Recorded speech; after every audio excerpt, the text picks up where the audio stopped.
Bismillahirrahmanirrahim. Assalamualaikum warahmatullahi wabarakatuh. Udah kayak kiai ya. Yang saya hormati rekan-rekan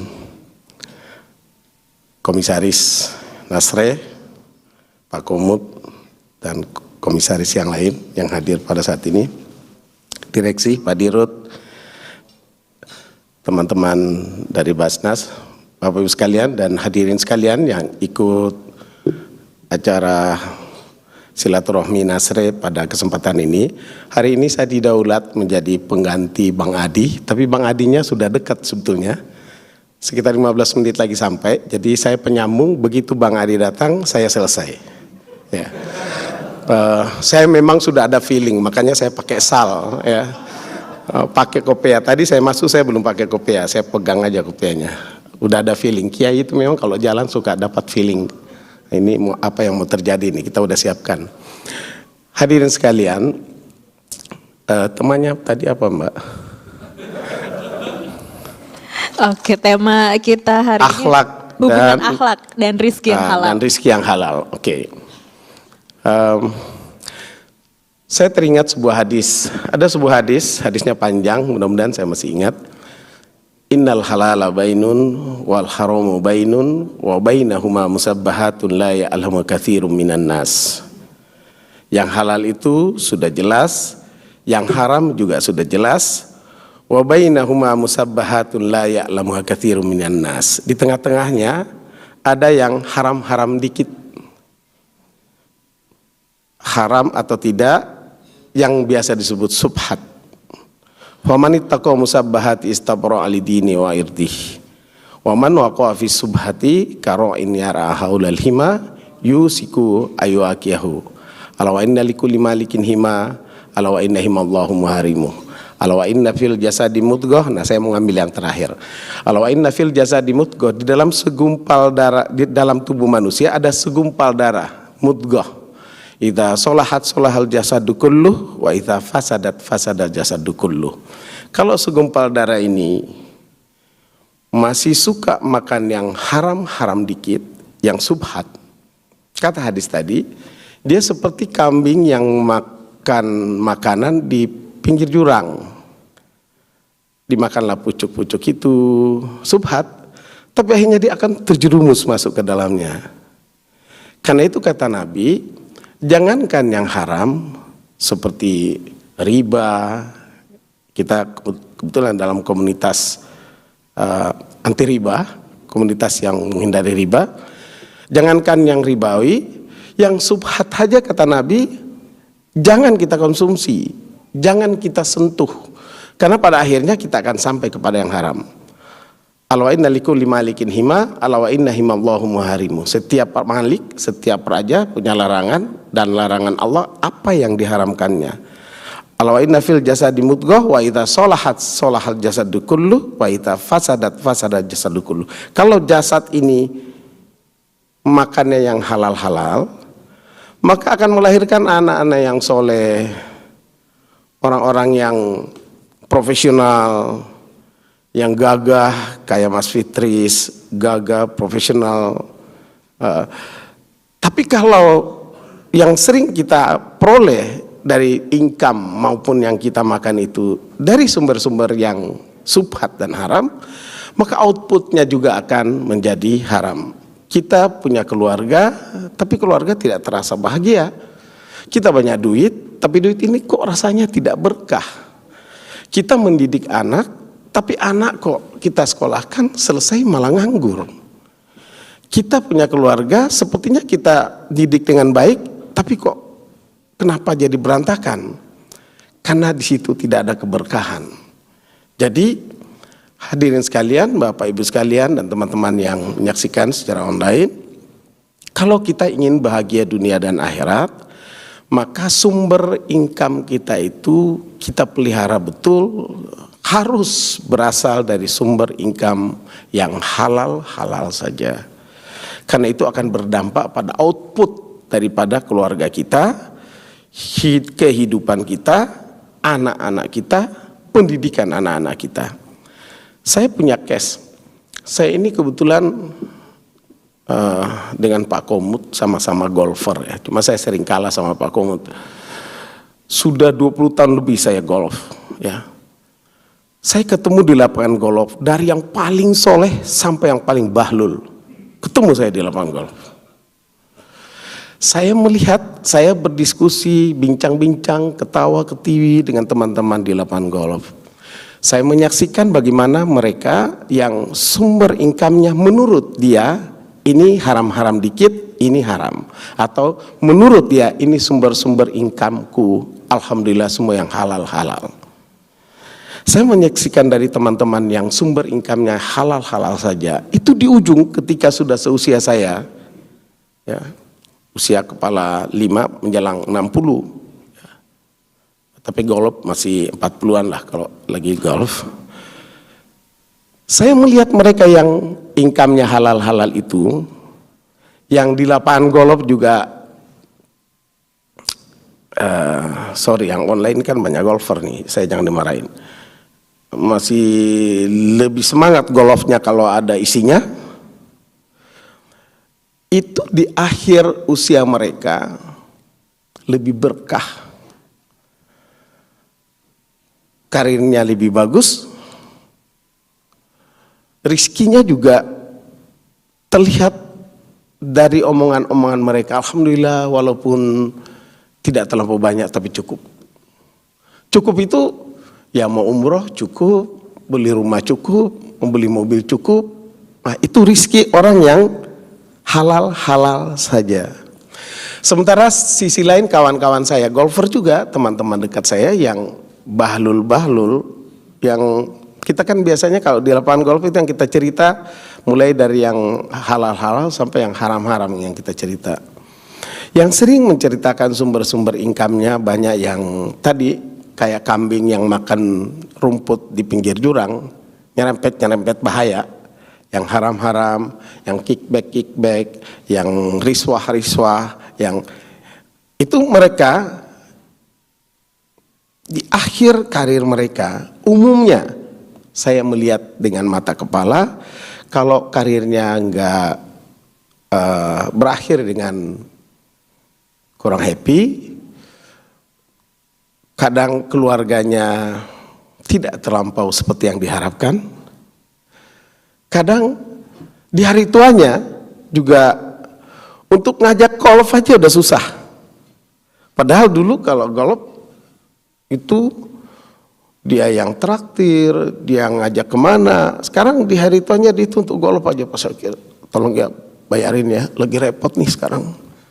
Nah ini success story yang saya saksikan selama 25 tahun di lapangan golf bersama dengan orang-orang yang soleh di lapangan golf dan orang-orang yang bahlul di lapangan golf.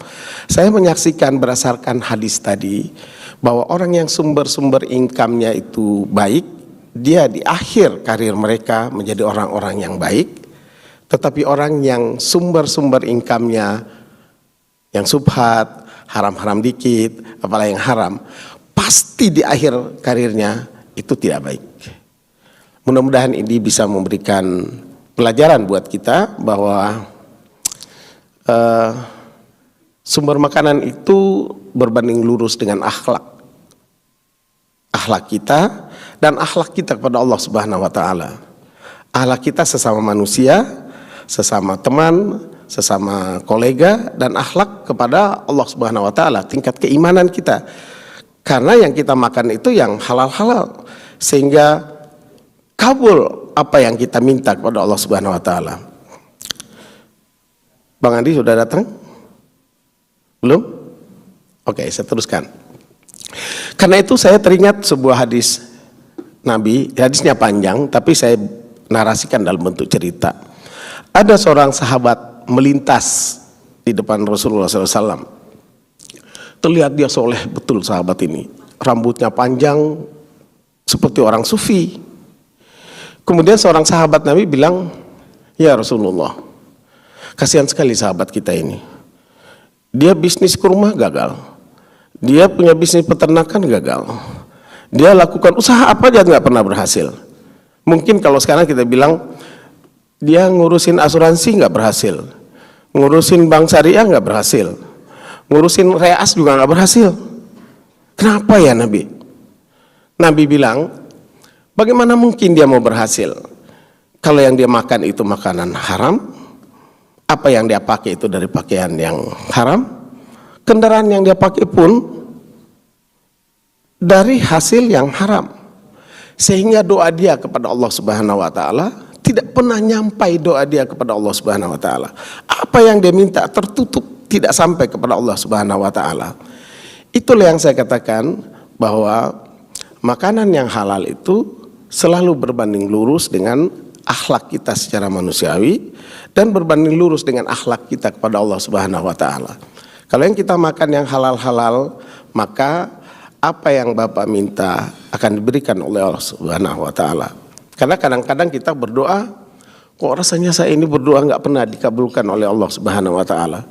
Kenapa ya? Kawan saya itu perasaan dia sholatnya juga belum bentong, dia malah sholat Jumat malah golf. Tidak ada yang tidak lebih soleh dari saya, tapi dia sukses karirnya, tapi dia berhasil bisnisnya. Sudah, oke. Tapi dia berhasil bisnisnya. Itu disebabkan karena mungkin kita masih diuji oleh Allah, apa yang kita minta kepada Allah Subhanahu wa taala belum dikabulkan oleh Allah Subhanahu wa taala. Alhamdulillah, saya ada di penghujung kultum saya. Penceramah yang sebenarnya juga sudah hadir, Bapak Kiai Haji Dr. Adi Warman Karim. Tafadhol ya Syekh. Silakan diteruskan. Saya hanya pengganti sementara dan penceramah sebenarnya sudah hadir. Assalamualaikum warahmatullahi wabarakatuh. Terima kasih Pak Syakir.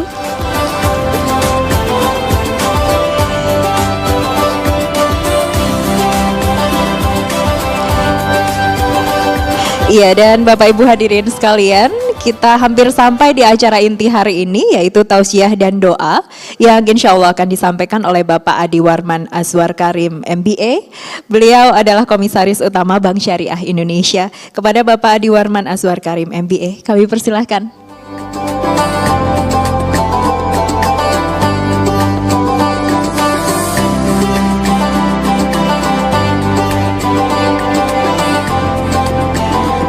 Baik Bapak Ibu sekalian, mohon maaf lahir batin. Bismillahirrahmanirrahim. Assalamualaikum warahmatullahi wabarakatuh. Alhamdulillahirabbil alamin. Allahumma shalli ala Muhammad wa ala ali Muhammad. Ini ceritanya panjang. Waktu kita mau pergi, dikirimin surat dari Seknek bahwa nggak boleh buka puasa bersama. Ada lagi surat dari direksi BSI bahwa seluruh jajaran termasuk komisaris tidak boleh buka puasa bersama. Akan celaka. Lalu saya bilang, ini saya bukan buka puasa bersama, ini mengasih ceramah tapi dekat maghrib.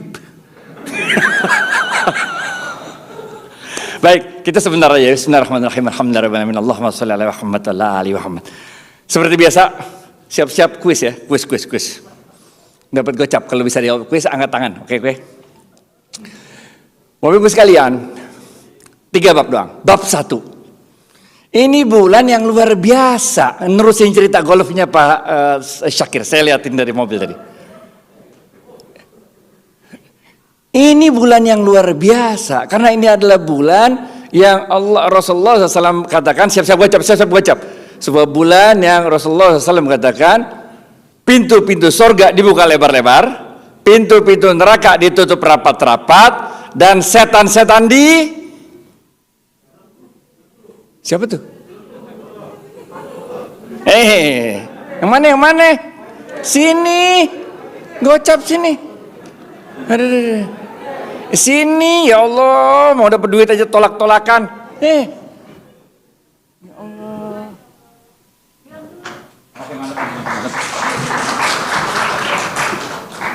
Jadi lapangan golf lagi kagak ada setannya Pak Syakir. Benar gak? Jadi jangan khawatir golf kalau lagi Ramadan. Karena setan lagi dibelenggu. Benar gak? Kalau dalam bulan Ramadan masih ada maksiat, itu bukan kerjaan setan. Itu kerjaan nafsu kita. Benar gak? Setannya mah udah kebelenggu. Cuman nafsu kita ini yang harus kita belenggu dengan puasa Ramadan kita. Ini kuncinya nih, kuncinya.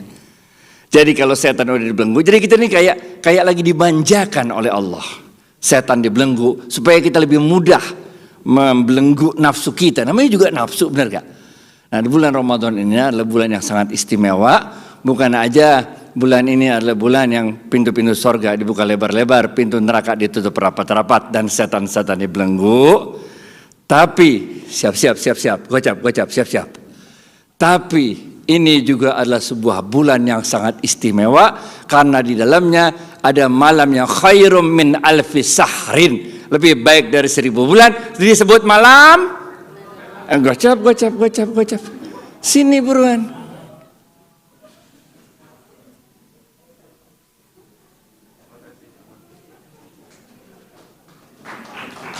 Kenapa malam Lailatul Qadar ini malam yang penting? Ini karena malam ini tanazzalul malaikatu waruhu fiha. Itu bukan aja penting bagi manusia, tapi buat malaikat juga ditunggu-tunggu ini malamnya. Malaikat itu punya tugas, Pak. Ada yang bagian rezeki, ada yang bagian ngatur hujan, segala macam. Tapi di malam Lailatul Qadar Allah bilang ente semua cuti. Benar gak? Jalan-jalan sono ke langit dunia, lihatlah makhluk manusia yang ketika aku mau ciptakan kalian pertanyakan, mengapa Allah engkau mau menciptakan makhluk yang namanya manusia? Bukankah manusia cuma buat kerusakan di muka bumi? Bukankah manusia cuma buat pertumpahan darah di muka bumi? Malaikat yang nanya itulah yang oleh Allah dikatakan, sono pergi rame-rame ke langit dunia, lihat tuh kayak apa makhluk yang engkau dulu pertanyakan ketika aku mau ciptakan. Nah, ini men. Jadi bukan aja kita yang nunggu-nunggu Lailatul Qadar, malaikat juga nunggu. Jibril udah kangen banget mau jalan-jalan ke dunia, bener gak? Udah selesai wahyu kagak ada turun lagi, bener gak? Nah, itu sebabnya bulan Ramadan penting. Bab 2. Udah berapa menit nih? Jangan sampai azan nih. Jadi bab 1 Pak Syakir, nanti tanggal berapa kita golf? Tanggal 25 ya? Bogor Raya kan? Insyaallah, insyaallah. Pokoknya tapi katanya belum ada hole in man, bagaimana Nasrin? Coba dipikirkan mana nggak usah ada hole in man golf, bener gak? Hole in man syariah lah Pak Syakir, tolong pikirkan, bener gak?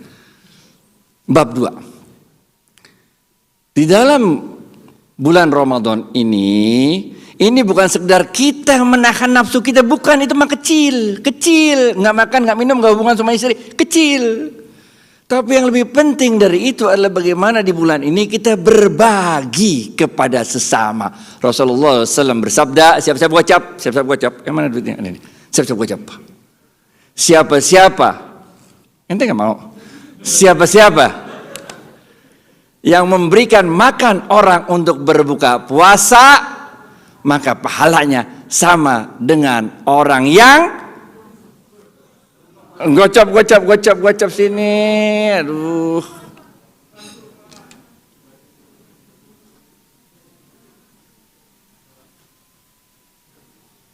Jadi yang kita dianjurkan oleh Rasulullah SAW bukan sekedar nggak makan, nggak minum, nggak hubungan suami istri, bukan men. Tapi bagaimana kita menyebarkan manfaat kepada orang lain. Itu sebabnya kalau kita kasih makan orang untuk berbuka puasa, pahala orang yang ngasih makan untuk buka puasa ini sama dengan pahala orang yang berpuasa. Ini men. Inilah yang dimaksud oleh Rasulullah SAW dalam sebuah hadisnya. Anak kecil sini. Apa doa mau makan?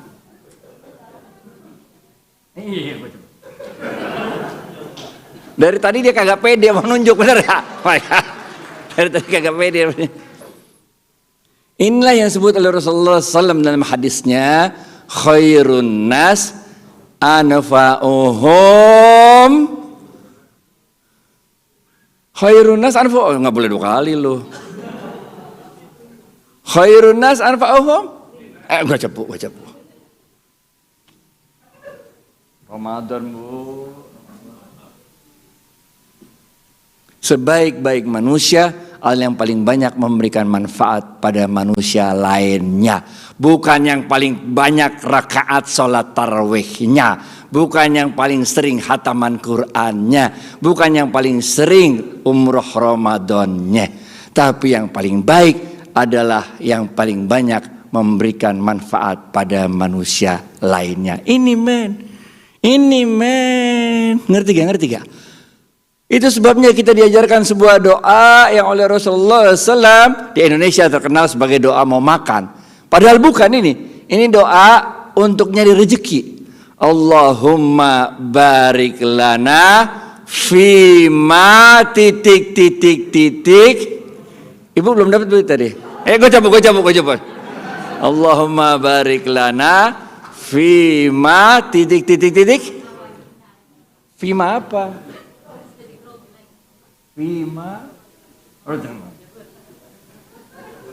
Wahai Allah, berkahilah seluruh rezeki yang Engkau berikan pada kami dan jauhkan kami dari siksa api neraka ini, men. Rezeki itu udah ditakar nggak bakal ketuker, tenang aja dah, Nasre, tenang aja dah. Rezeki udah ditakar nggak bakal ketuker, benar gak?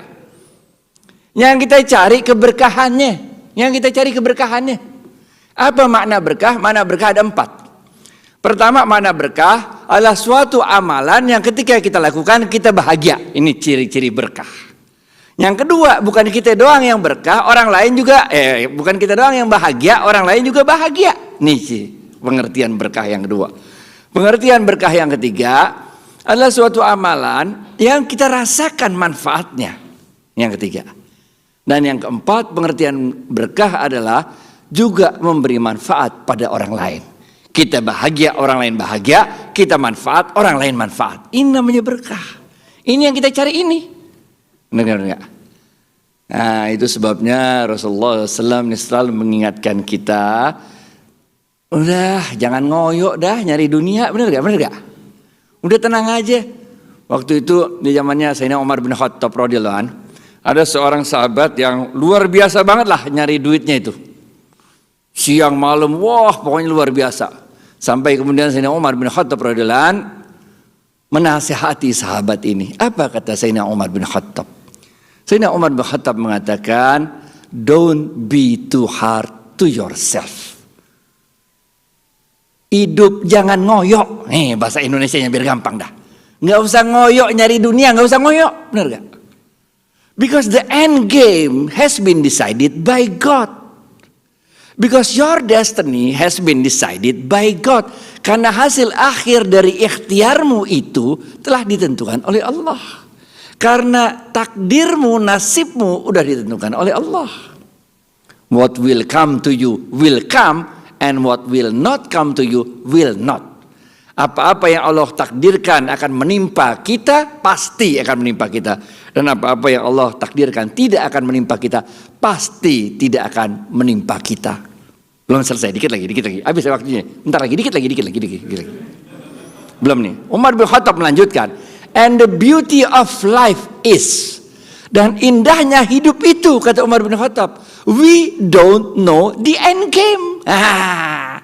Indahnya hidup itu kita nggak tahu apa takdir Allah akhirnya buat kita, itu nggak tahu. Kalau udah ketahuan nggak enak, bagaimana? Final bola udah ketahuan siapa yang menang, ngapain tanding, bener gak? Main bulu tangkis udah ketahuan siapa yang menang, nggak seru. Kita waktu dulu masih muda, bener gak? Menyatakan I love you gitu kan?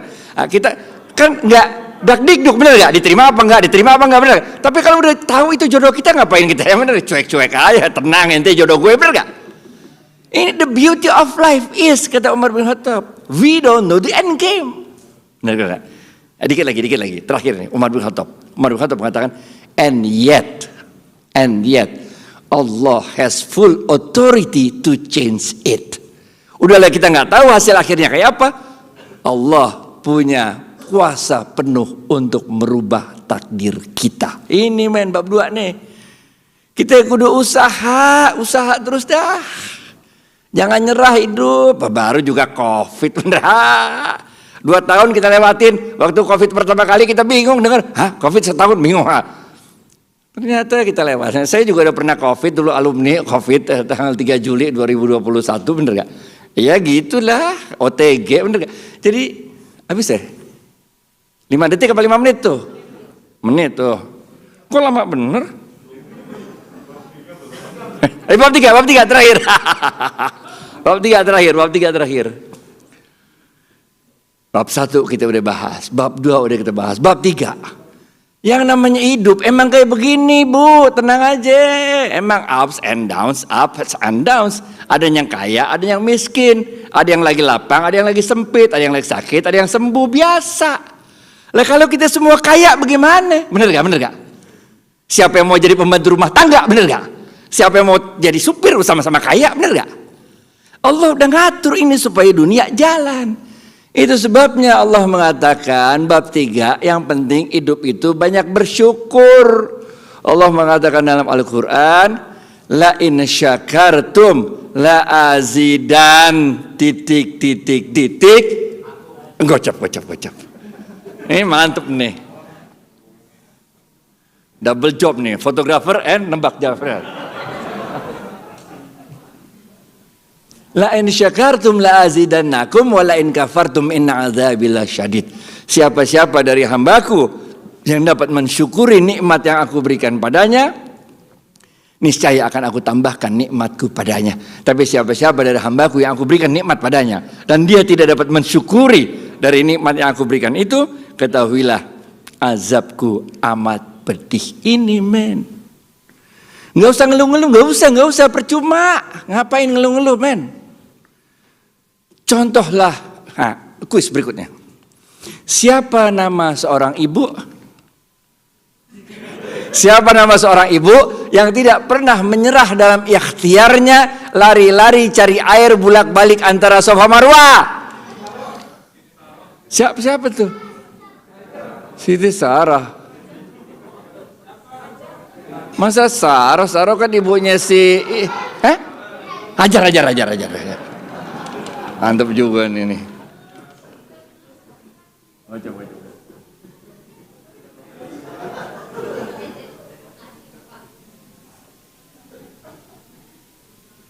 Contoh Ibu Siti Hajar men, bener gak? Punya pengalaman gali sumur kagak ada, peralatan gali sumur kagak ada, bener gak? Yang ada apa? Yang ada cuma satu, iman sama Allah, bener gak? Nggak mungkin Allah tuh nyanyain kita, bener gak? Lari aja 7 kali bolak-balik Safa Marwah. Bahwa akhirnya yang nemuin air bukan beliau, yang nemuin air malah anaknya yaitu Nabi Allah Ismail alaihissalam. Itu kita perlu keikhlasan dalam bekerja. Bahwa ternyata airnya ketemu antara Safa Marwah, airnya ketemunya di sumur Zamzam beberapa ratus meter dari Safa Marwah, itu perlu keikhlasan dalam bekerja. Ini kudu ikhlas men. Nggak mesti nih kayak pimpinan pengurus Nasri, bener gak? Ente yang jumpalitan sekarang kerja, bener gak? Tapi belum tentu yang menikmati hasil jumpalitannya itu pengurus yang sekarang, bener gak? Kita kasih tongkat estafet orang berikutnya, bener gak? Jadi nggak usah kita, yang kerja capek-capek gue beresin, yang ntar menikmati orang berikutnya. Enggak, ikhlas. Syekh Nawawi Al-Bantani, kakeknya ini nih, kakeknya Bu Marifah nih, mengatakan keikhlasan itu ada 3 tingkat. Tingkat pertama keikhlasan adalah ketika kita melakukan amal soleh dan mengharapkan Allah membalasnya di dunia. Contoh sholat duha, mengharapkan Allah membuka rezeki yang lapang. Contoh kita sholat tahajud, mengharapkan Allah mengangkat derajat kita maqamam mahmuda. Itu contohnya. Ikhlas juga, tapi ikhlas tingkat 1. Ikhlas tingkat 2 adalah ketika kita melakukan amal soleh dan kita mengharapkan Allah membalasnya nanti di akhirat. Contohnya kambing korban. Kita mengharapkan di akhirat begitu suruh ngelewatin jembatan Shiratal Mustaqim, daripada kita sendirian lewat kita bingung, mendingan naik kambingnya udah ahli, bener. Itu. Paham gak? Tingkat ikhlas yang ketiga adalah tingkat ikhlas ketika kita melakukan amal soleh, kita tidak mengharapkan Allah membalasnya di dunia, kita tidak mengharapkan Allah membalasnya di akhirat. Kita hanya mengharapkan keredoan Allah saja, cukup. Benar gak? Lalu kalau Allah udah redha sama kita mah beres, dunia lewat, akhirat lewat, benar gak? Ini 3 tingkatan ikhlas menurut Syekh Nawawi Al-Bantani. Bapak Ibu sekalian Allah, duitnya masih banyak, tapi waktu udah habis 17.47 ini menurut ini benar nggak? Bentar lagi azan. Jadi kita akhiri sampai sini aja. Mari sama-sama kita bacakan doa ya. Astaghfirullahalazim. Astaghfirullahalazim. Astaghfirullahalazim. Alladzi la ilaha illa huwal hayyul qayyum wa atubu ilaih. Min jami'il ma'asi wa zunub wa la hawla wa la quwwata illa billahil aliyyil azim. Rabbana ighfir lana dzunubana wa tub 'alaina innaka antat tawwabur rahim. Ya Allah, ya Aziz, ya Ghaffar. Ya Allah, ya Rahman, ya Rahim, ya wasi'al maghfirah. Birahmatika ya arhamar rahimin. Irhamna. Allahumma innaka afun karim. Tuhibbul afwa fa'fu anna ya karim. Allahumma inni nas'aluka ridhaka wal jannah wa na'udzubika min sakhatika wan nar. Rabbana atina fid dunya hasanah wa fil akhirati hasanah wa qina adzaban nar. Wa sallallahu ala sayyidina Muhammad wa ala alihi wa sahbihi wa sallam. Subhana rabbika rabbil izzati amma yasifun wa salamun alal mursalin walhamdulillahi rabbil alamin. Terima kasih banyak. Wassalamualaikum warahmatullahi wabarakatuh. Ya, demikian tadi tausiah dan juga doa yang disampaikan oleh Pak Adi. Semoga bermanfaat untuk kita semua. Pak Adi, dengan hormat kami harap masih tetap berada di panggung bersama saya karena akan ada penyerahan cenderamata. Kami juga mengundang Bapak Fitris Dinarwan selaku Direktur Teknik PT Reasuransi Nasional Indonesia untuk berkenan memberikan cenderamata sebagai bentuk terima kasih Nasri kepada Pak Adi yang telah memberikan tausiah dan juga doa.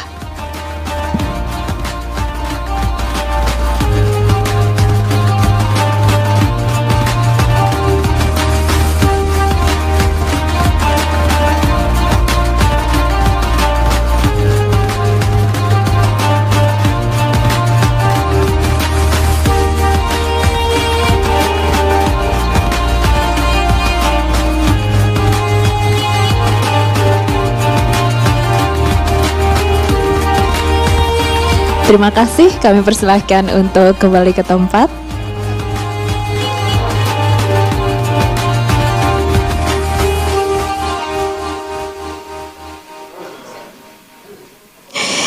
Iya, dan Bapak Ibu sekalian, kita telah sampai di penghujung acara. Terima kasih kepada Dewan Direksi AFG, Direksi Askrindo, Ketua Basnas Indonesia, Komisaris Utama Bank Syariah Indonesia, Dewan Komisaris Nasional RE, Dewan Pengawas Syariah, Direksi Nasional RE, dan tamu undangan yang sudah hadir via online. Dan dengan telah diadakan tausiah virtual ini, kami harap dapat mendukung pertumbuhan perekonomian nasional secara global dan secara individu, meningkatkan hasanah iman dan ketakwaan kita kepada Allah Subhanahu wa Ta'ala. Dengan ini saya Ayu Ardani mewakili seluruh rekan-rekan panitia dari Nasri yang bertugas, mohon pamit, mohon dimaafkan apabila ada kekurangan dalam penyelenggaraan acara ini. Wassalamualaikum warahmatullahi wabarakatuh. Selamat menantikan berbuka puasa.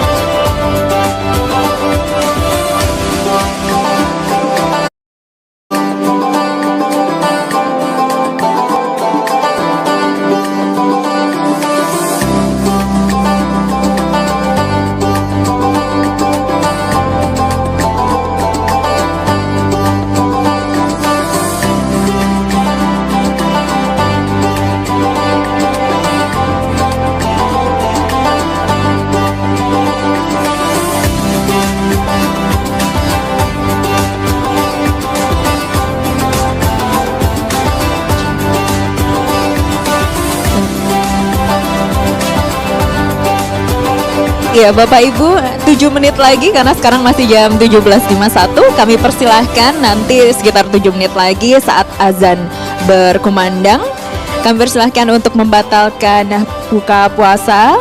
Jika berkenan untuk sholat maghrib, dipersilahkan. Di bawah kursi Bapak dan Ibu sudah tersedia sandal untuk berwudu. Tempat mengambil air wudhu berada di samping ballroom. Nanti akan ada panitia yang akan mengarahkan Bapak Ibu. Dan tempat sholat berada di samping panggung.